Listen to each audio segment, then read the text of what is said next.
Roll out the red carpet and get out your acceptance speech because we have your Backstage Pass to Hollywood. Backstage Pass starts now. In 5, 4.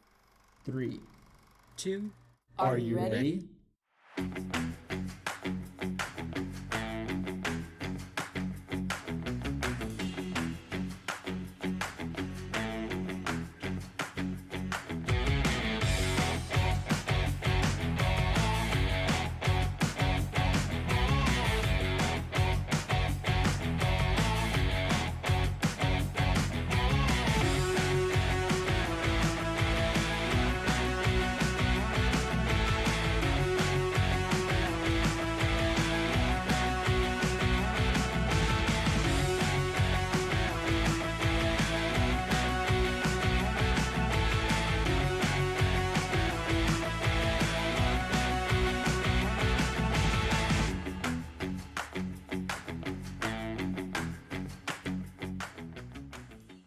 Hey Explorers, welcome back to Backstage Pass, where we give the scoop on all things entertainment.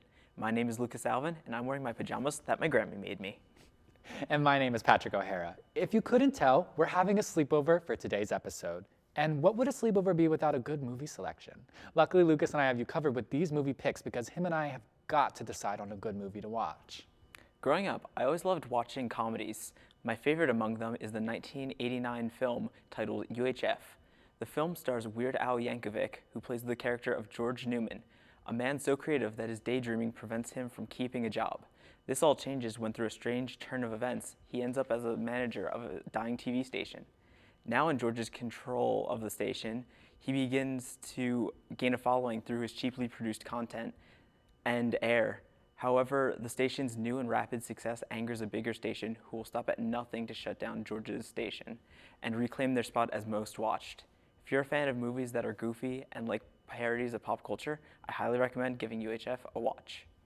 As for me, growing up, I always had an interest in horror films, specifically slasher ones. For some reason, I clung to the intensity the films created and how mysterious some of them often tended to be.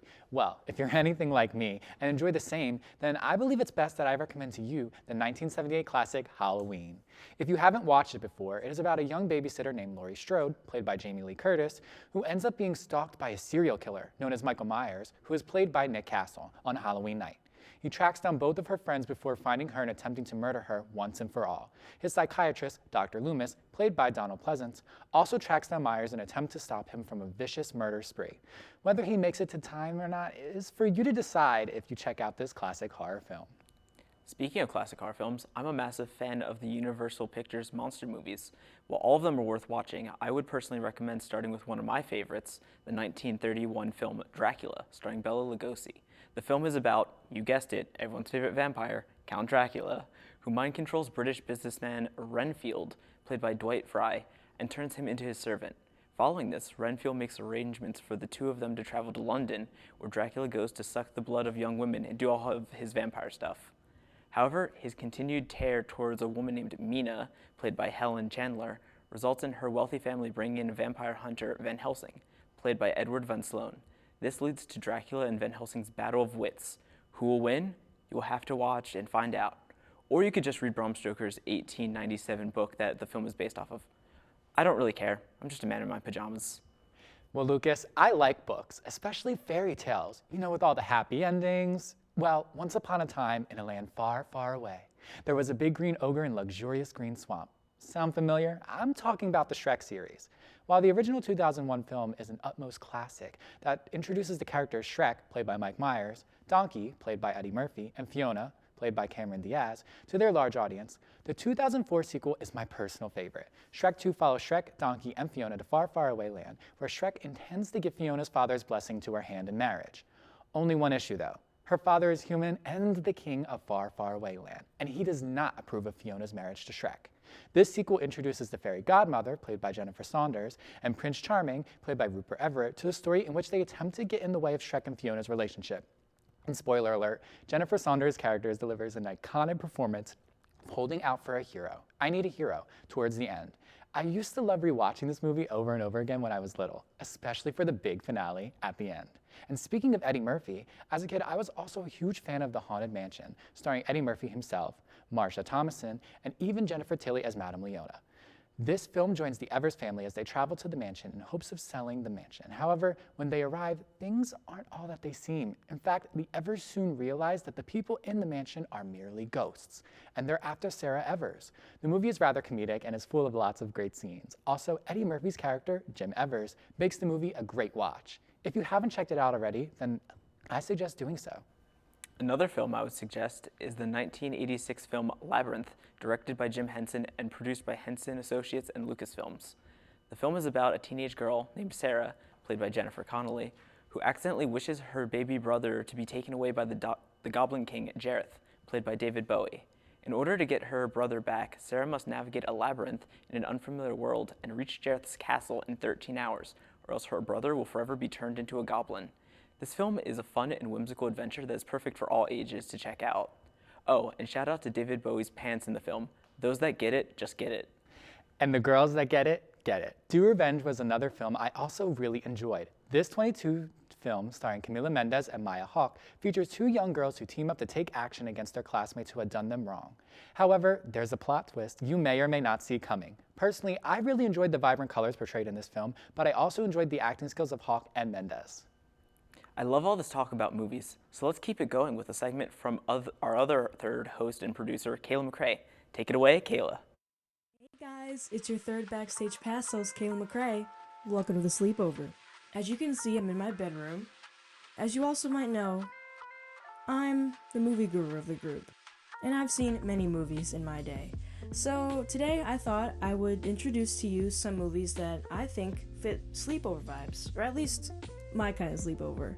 Now, if I'm being completely honest, I haven't been in many sleepovers, but I do think that there are two main movie categories that make really good sleepover movies from my perception.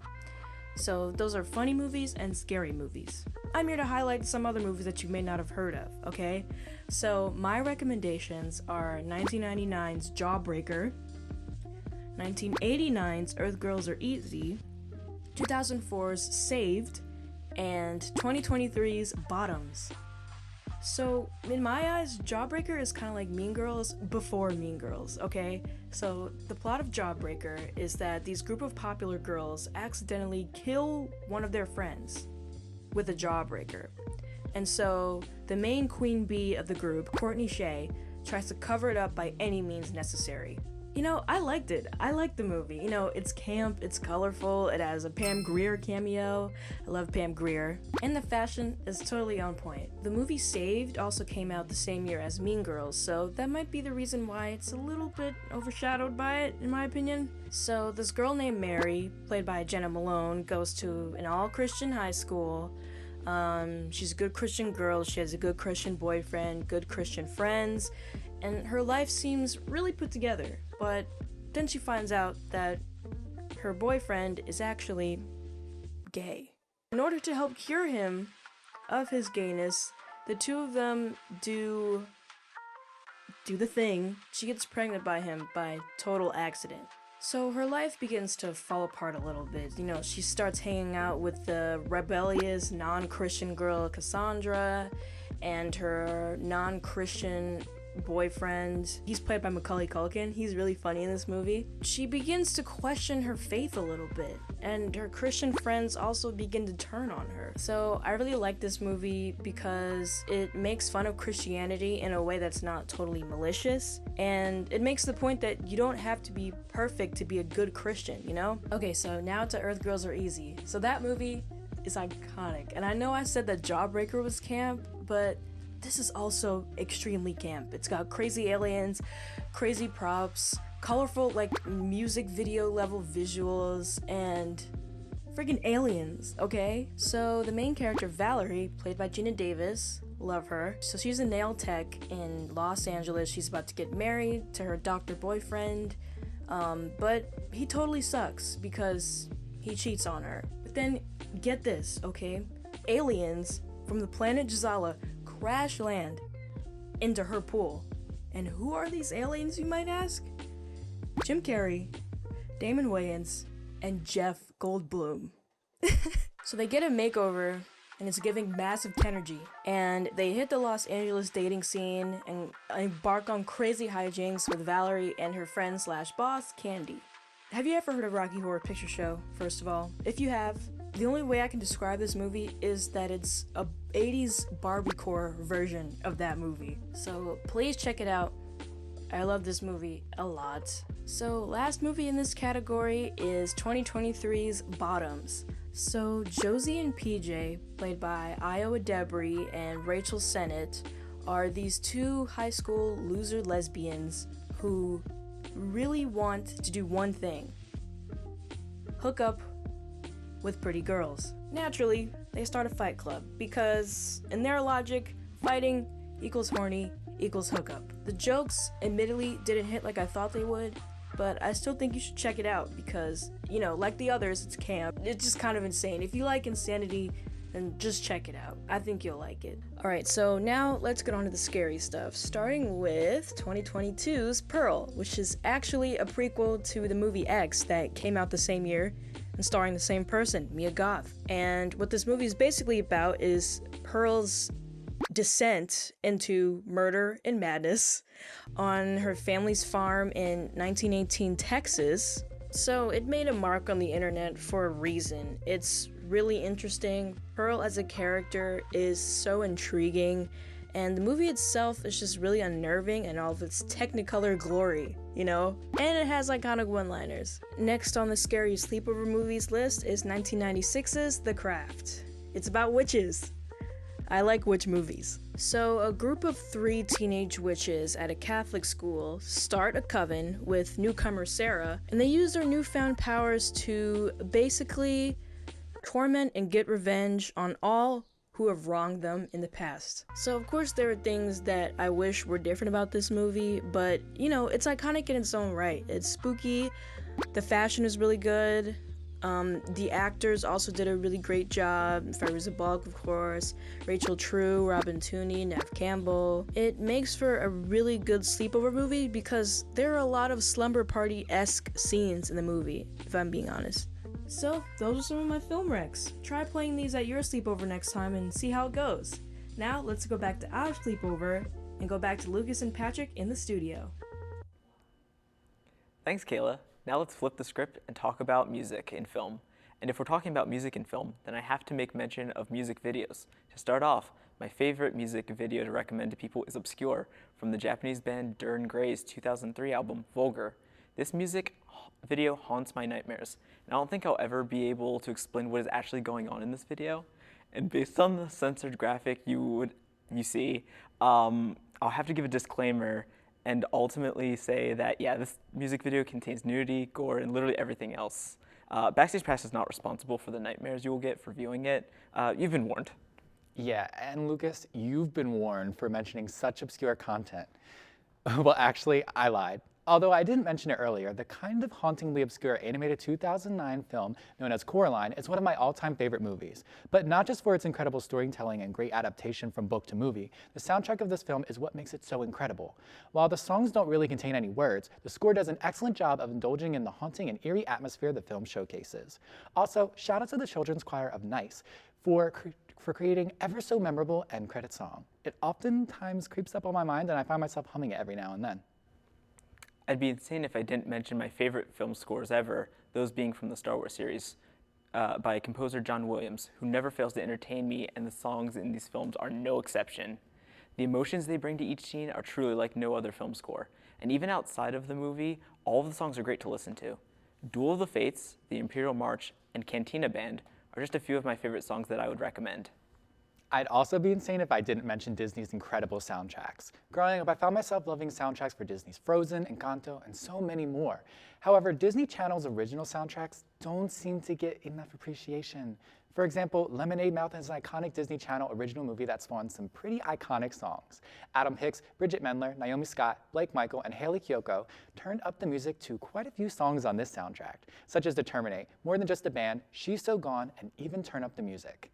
And while on the topic of Disney Channel original movie soundtracks, we also have Teen Beach Movie. This soundtrack quite literally changed my life. Obviously, I'm just kidding a little, but seriously, this soundtrack is incredible. Starring Ross Lynch, Maya Mitchell, Grace Phipps, Jason Evigan, and Spencer Lee. Songs like Cruisin' for a Bruisin', Fallin' for Ya, and Surf Crazy are perfect for a fun summer night.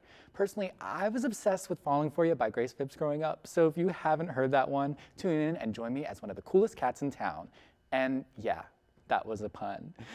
Oh, but Lucas, I'm getting a little cozy now, so I feel like I just have this question for you. I mean, what would a sleepover be without a little gossip? And Lucas, I gotta know, do you have any celeb crushes? That is a very good question, Patrick. When I think of celeb crushes I've had, two come to mind. The first being Yoshiki, the frontman for the band X Japan. He's an extremely talented musician and composer. The documentary We Are X tells the story of his life and his band. Stan Lee even wrote a comic book series about him titled Blood Red Dragon, where Yoshiki turns into a superhero. If all of that doesn't make someone admirable, then I don't know what does. My second celeb crush is Robin Hood from the 1973 Disney animated film. He is such a handsome and dashing fox. If you don't see the charm of him, then you're honestly just lying to yourself. Okay, this one may be a running joke with me, but my argument remains. As for myself, let me spill all the tea. Growing up, I always had an admiration for Nick Jonas. While he's best known for being in the Jonas Brothers, he also starred in popular movies such as Disney Channel's Camp Rock, the film Careful What You Wish For, and even Jumanji, Welcome to the Jungle.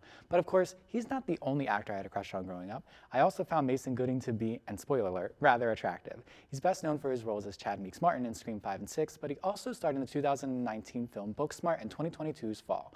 And speaking of my celebrity crushes, let's see what celebrities caught our third host, Kayla McRae's interests over the years. Let's hear what she had to say. Hi, it's me again, in my absolute coziest. So we're spilling celebrity tea. I'll spill some. People spill tea at slumber parties, right? Now I have plenty of celebrity crushes / fixations, and I will tell you about them. Some of them you'll know, and some of them you might not, because I'll admit I can be old-fashioned. We'll end with my absolute number one, but we'll start off with Renee Rapp, who absolutely took me by storm. Like, I saw this girl in this one TV show called The Sex Lives of College Girls, and I had no idea that she had a full-on music career and was on Broadway for Mean Girls the Musical. Crazy, right? She has an amazing voice. Her outfits just work somehow, every time. And she just has really pretty eyes, you know? So next on the list is Lakeith Stanfield. I don't know what it is about this guy. I just find him really adorable. Like, every movie I see him in, I'm just really happy to see him for some reason. And I've seen him in, I want to say my favorite film that I've seen him in is Sorry to Bother You. He's really funny in that one. Sorry to Bother You is a really good movie. Okay, Ayo Edebiri. This is another person who I didn't know that I already knew her from another thing before I saw Bottoms. You know, she's funny, she's down to earth, she's a little strange. She has the best photo shoots, guys.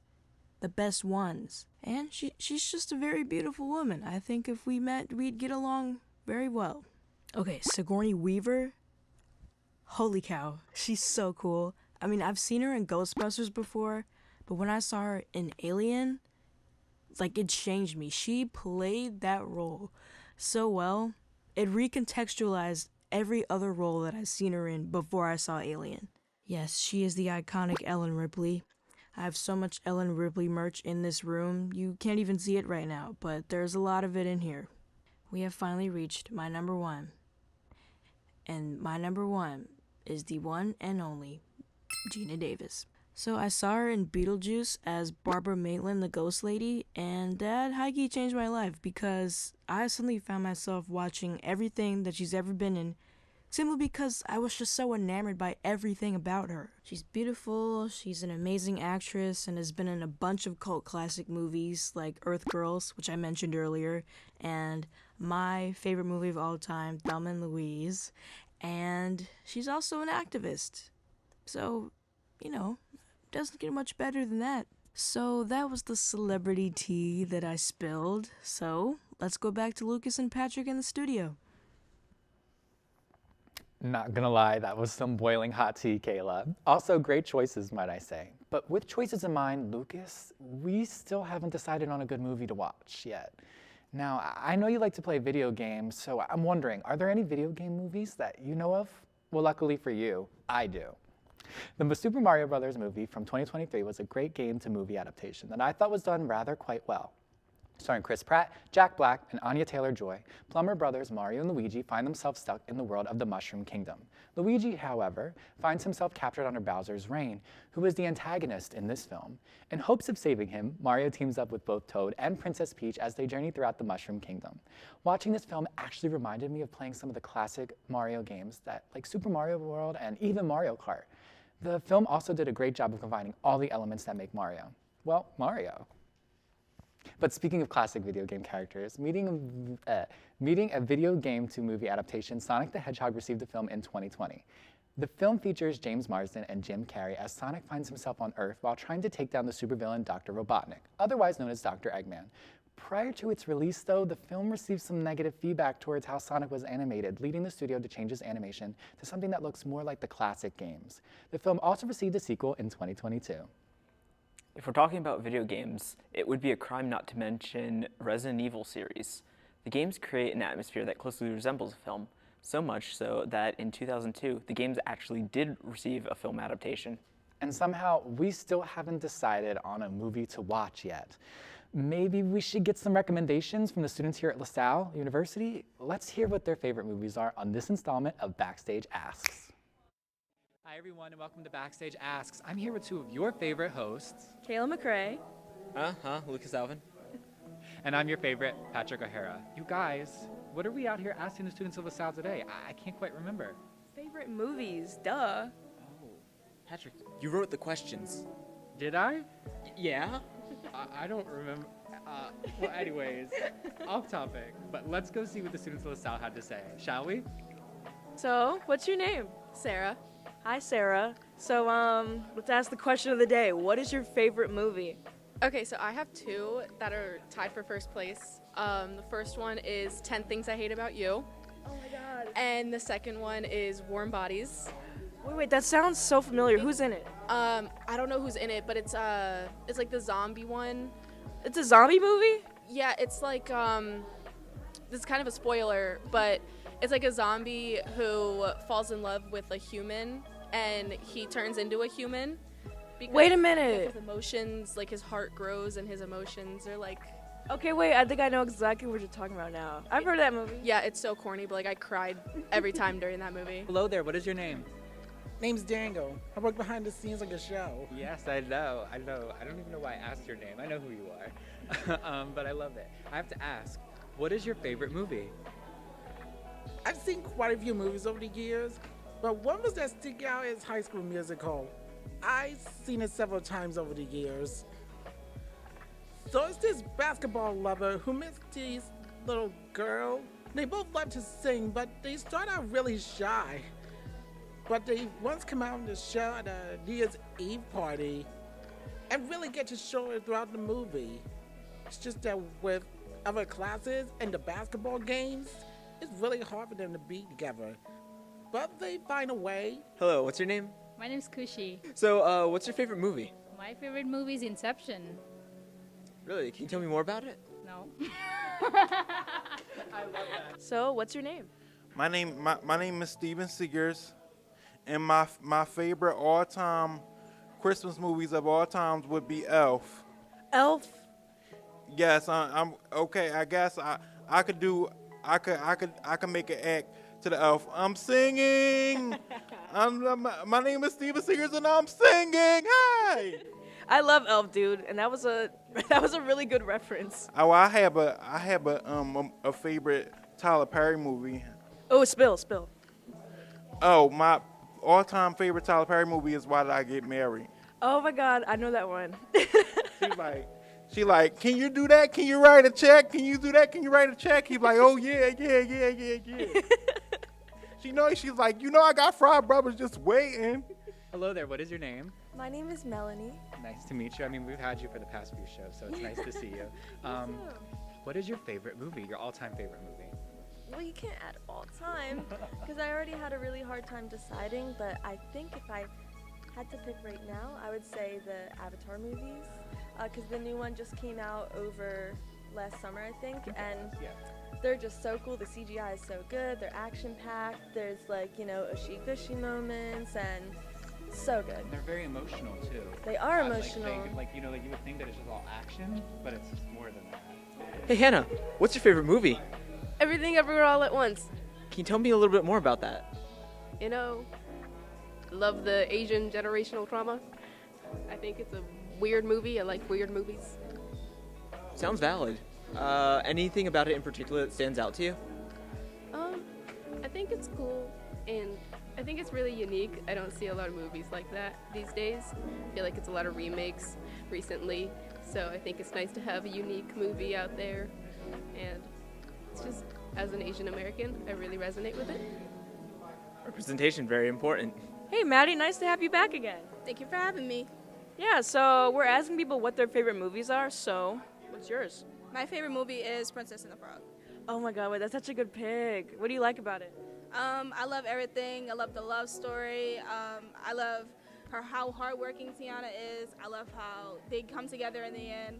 Even the whole little frog thing, he was frogs for 90% of the movie, that was still a good choice. Hello, what's your name? MJ? Nice to meet you, nice to meet you. So, MJ, do you have a favorite movie? I would say my favorite is Casablanca. Ah, classic. Any particular reason you like it? I just think it's such a beautiful, like, love story, love triangle.